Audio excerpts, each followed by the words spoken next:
I don't want to fight with you, Carly.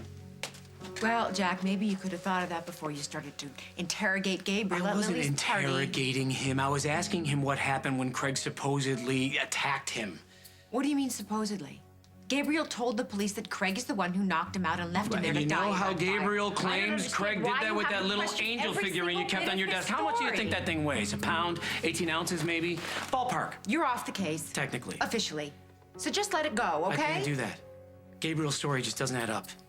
It's an open and shut case. Yes, if we take Gabriel's word for it. He was there! Okay, we're supposed to believe that Parker knocks Gabriel out. Gabriel wakes up only to be knocked out by Craig holding this angel figurine over him. I need to know the truth. The truth is that Parker is free. And we have a chance to have a fantastic life together. Unless you ruin it. Why do you act like you're the only person who has Parker's interests at heart? Because sometimes that's exactly how I feel. Oh, Carly, if I could just make you see that I am trying to help Parker, too. Oh, really? Because it seems to me like you're bending over backwards to be sure he's put in jail again. But how am I doing that? Because you're poking holes in Gabriel's story. You don't think that Tom Hughes is going to poke the very same holes in the story?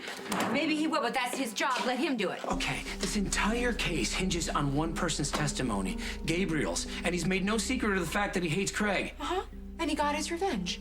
He blackmailed Craig when he found out that Craig was stealing from Parker. That's why Craig tried to kill him. The only problem I have with that is how. How what? The angel, Carly, the glass angel that Gabriel said Craig attacked him with. I saw it when they were gathering the evidence. It's still intact. So? So?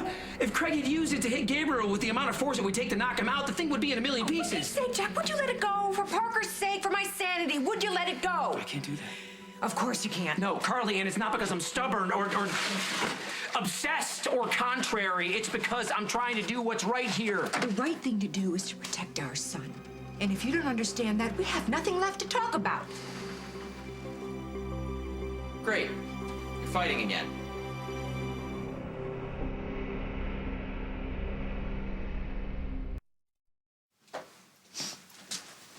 Parker, we're not fighting. Well, you could have fooled me. We're not. We were just debating where to have our family vacation this summer. That's a nice try, but I know you guys were fighting, and I want to know if it was about me. No, honestly, we were having a heated discussion about where to have our vacation. It had nothing to do with you, honestly. Your mother's right. It's nothing for you to worry about, especially with finals coming up. Yeah. You should be concentrating on this, whatever this is. Your calculus. Jack, maybe you could help him study, okay? Calculus? Yeah. And I'll go to the library and I'll get some information on whatever future vacation destination we're gonna have, okay? Bye. I hate it when you guys fight. No, hey, listen, there's an upside.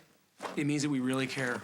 About winning the fight. No, about the three of you. Nothing means more to us than you guys. So this was about me. Okay, I can't really tell you that. What I can tell you is that whenever we do argue about you, it means we want what's best for you, Parker. If only you guys could agree on what that is. You know what?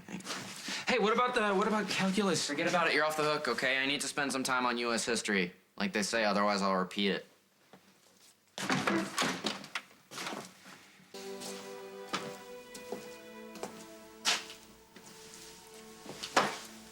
Just what we need, another jailhouse lawyer. Heaven helps those who help themselves. Tom's not going to appreciate you second-guessing him in court. You want something, Jack, or you just came down to savor the sight of me in a glorified cattle pen? No. I've been thinking about your case. Any particular reason? I was thinking that it might not have to go to trial. Why? You know something I don't. More like the other way around. You see, there are some inconsistencies of what exactly happened on the day of the fire. And if you can clear them up for me, there's an outside chance that you might not need that. I'll take any chance I can get. Hit me with your first question.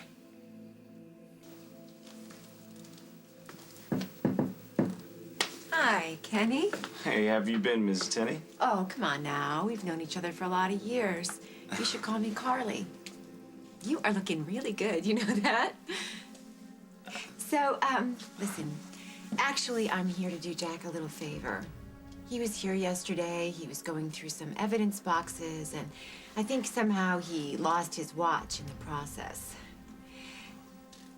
So, I was wondering if I could just take a look around, see if I can find it. It won't take long, I promise. I don't want to bug you. I know you're a busy guy. But you should have seen Jack's face when he realized that he'd lost that watch. It was his grandfather's or his great-grandfather's, whatever, I can't remember. But he was just devastated. He's so attached to it. I have to find it. I'd love to help you, but rules are rules. Yeah, I know. I saw the sign on the door there. Authorized personnel only. But what do you say? Couldn't you, like, authorize me for 10 minutes? just maybe 5? Oh, Monte Carlo. I mean, that's the case that Jack was collecting evidence for. Could we just take a quick peek inside?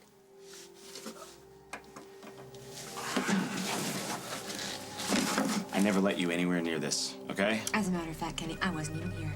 Phone's ringing.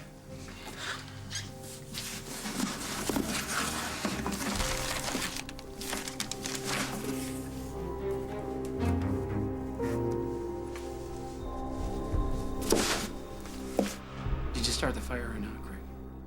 I declined to answer on advice from counsel. See, that's exactly what I'm talking about. When I ask you about the arson charge, you dance around the subject, refusing to give me a straight answer. But in the same breath, you absolutely deny that you attacked Gabriel and left him to die. That's right. With no hesitation, no waffling, no questioning whatsoever. I know what I did and didn't do. I leave it to you to read between the lines. Great. I know how hard this is for you, Jack. If you prove Gabriel's lying, that could put Parker in serious trouble. For the record, that's the last thing that I want. Yeah, me too. If I could only make Carly believe that. Not easy to be a dad. No. That's all I want as far as Gabriel goes. I want to be a father to him and make up for all the missing years. Well, good luck with that. I'll let you know if there's any change. Jack. Tell you the truth, before you came in here, I didn't have any hope. You gave me some. Thank you.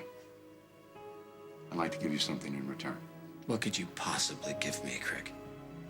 A warning about Carly.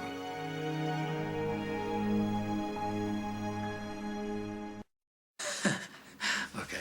I'm not interested in any of your warnings or any of your favors, especially where Carly's concerned. Funny thing about a jail cell, it gives you something you usually don't get otherwise.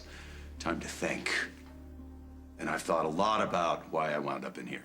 Well, that's an easy one. You broke the law. No, I mean, what set the wheels in motion? Why I made the choices I made? Yeah, my money is on greed, ambition, delusion. No, there's a much simpler explanation than that. Which is what? I fell in love with the wrong woman. Carly. I think I've heard just about it. You know, I've really thought about this a lot, Jack. You know, I still remember the first time I laid eyes on her. It's like something burst in my head. I went numb and hot at the same time. And from that moment on, she's not only been in my life, she became my life. Yes, I called it love. The more I think about it, the more I realize that I was really just obsessed with her. Okay, you know what? I think you spent too much time in here. It's true. Loving Carly has just messed with my head and left me bankrupt. Emotionally, financially, and morally. Assuming you ever had any morals. You know, when the day comes that I get out of here, Carly Tenney will not be my drug of choice. And that's exactly what she is, Jack. She gets under your skin, she alters your reality, and you get hooked. There's no other way to put it. She's toxic. And you start doing crazy things that go against your nature. Okay, that's enough. Craig, I'm not gonna stand here and listen to you blame Carly for everything you've ever dished out in your life. The only person who's responsible for the mess you're in right now, who landed you in this cell, is you. I defended her too, Jack. I rationalized away the insanity for years. She counts on that. But in the end, she'll push you over the line too. And you know it. Oh, shoot. I really thought Jack's watch would be in there, and it's not. But thank you, anyway. And I'll be sure to put in a good word for you with Jack. And you really are looking good, Kenny. I'll see ya. Wait, hold it. There's something missing.